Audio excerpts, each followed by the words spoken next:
करवा चौथ व्रत कथा आइए सुनाते हैं आपको। बहुत समय पहले की बात है। एक साहूकार के 7 बेटे और एक बेटी करवा। करवा को सातों भाई बहुत मानते थे। अपनी बहन को खाना खिलाने के बाद ही खाना खाते।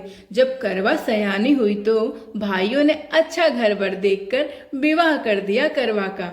करवा ससुराल से मायके आई हुई थी। एक शाम भाई अपना व्यवसाय बंद कर घर आए और बहन से खाना के लिए आग्रह किया तो करवा ने कहा, नहीं, मेरा निर्जल व्रत है, चांद के पूजन के बाद ही कुछ खाऊंगी। चूंकि चांद अभी तक निकला नहीं, करवा भूख प्यास से व्याकुल हो उठी। उसका यह हाल भाइयों को देखा नहीं गया। छोटा भाई पीपल के पेड़ पर चढ़ जाता है और एक दीपक को चलनी के ओट में रखकर दीपक को दिखाता है। ऐसा प्रतीत हुआ जैसे चतुर्थी का चांद निकल आया हो। भाई बहन के पास दौड़ा दौड़ा आया और बताता है कि चांद आ गया है बहन, चलो पूजन कर लो। बहन खुशी से सीढ़ी पर चढ़कर चांद को देखकर जल देती है और पूजन करती है। पूजन करने के बाद खाना खाने बैठ जाती है। पहला कौर जैसे ही डालती है, छींक आ जाती है। दूसरे कौर में बाल और तीसरे कौर में ससुराल से पति की मृत्यु का समाचार मिलता है। वह बौखला जाती है। तब उसकी भाभी उसको बताती है सारी सच्चाई कि क्यों उसके साथ ऐसा क्यों हुआ।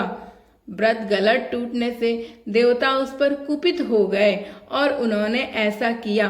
सारी सच्चाई जब करवा सुनती है तो वह अपने पति का अंतिम संस्कार नहीं होने देगी, ऐसा ठान लेती है। अपने सतीत्व से पति को फिर जीवित करेगी।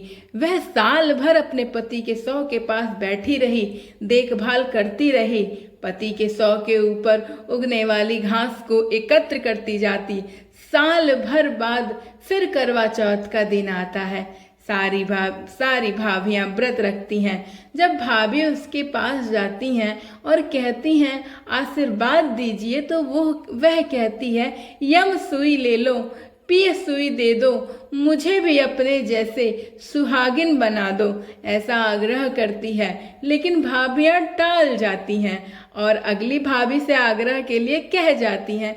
जब छठे भाभी का नंबर आता है तो करवा उनसे भी यही कहती है। तो वह बताती हैं कि आपका व्रत छोटे भाई की वजह से टूटा है और छोटी भाभी से आग्रह कीजिए, वह आपके पति को जीवित कर सकती हैं, क्योंकि उसके पति की गलती से आपका व्रत टूटा है। वह कहकर चली जाती है।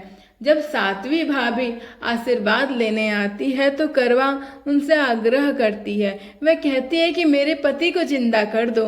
वह टाल मटोल करती है। तब करवा उनको कस के पकड़ लेती है।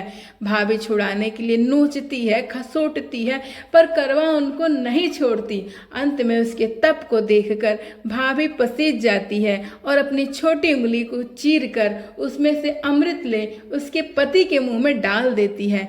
करवा का पति श्री गणेश कहते हुए उठ जाता है।